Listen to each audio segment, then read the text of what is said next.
ഞാൻ SSLC എഴുതുന്ന 1980-81 കാലത്ത് ഉച്ചക്ക് ചോറ് കഴിക്കണ ഒരു വീട് മുത്തിടത്തുണ്ടാവില്ല.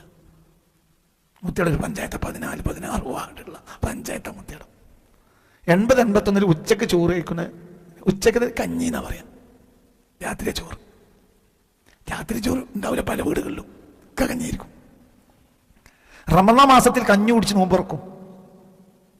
അങ്ങനെ അപ്പൊ മനസ്സിലാ ആ ഒരു കഷ്ടപ്പാട്. പിന്നെ ആകെ നമ്മളെ രക്ഷിച്ചൊരു സാധനം ഈ പൂള എന്ന് പറഞ്ഞ മരിച്ചീനിയാണ്.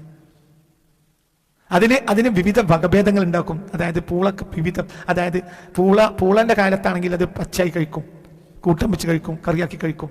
പിന്നെ അത് ഉണക്കി വെക്കും. പൂള നല്ലോണം ഉണക്കി വെക്കും. ഉണക്കി വെച്ചിട്ട് പിന്നെ എന്ത് ചെയ്യും?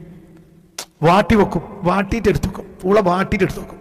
വാട്ടപ്പൂള, മനസ്സിലായില്ലേ പറഞ്ഞത്? വാട്ടപ്പൂള എടുത്തു വെക്കും. ഉണക്കപ്പൂള ഒരലിട്ട് ഇടിച്ചിട്ട് പുട്ടുണ്ടാക്കും. കുറച്ച് തേങ്ങ ചേർത്താൽ മതി. അങ്ങനത്തെ പുട്ട് എൻ്റെ വീട്ടിൽ സർവ്വസാധാരണയായിരുന്നു. ഇന്ന് ആരാ കഴിക്കുക കുട്ടികൾ ഉണക്കപ്പൂളിൻ്റെ പുട്ട്? ഇന്ന് ഉണക്കപ്പൂളൻ്റെ പുട്ട് കിട്ടണമെങ്കിൽ മാഷ് പറഞ്ഞ മതി 5 സ്റ്റാർ ഹോട്ടലിൽ പോകണം. ഇവിടെ കിട്ടില്ല. ഇത് ഇപ്പൊ ഇവർ പറയാ, ഇപ്പൊ നമ്മളെ അഭിമാനിക്കാൻ നമ്മളവിടെ 6 ലക്ഷം റുപ്യന്റെ ഫ്ലെക്സ് ആണ് വെച്ചത്. മെസ്സിയുടെ ഫ്ലെക്സ് വെച്ചിട്ടുണ്ട്. 6 ലക്ഷം 7 ലക്ഷം.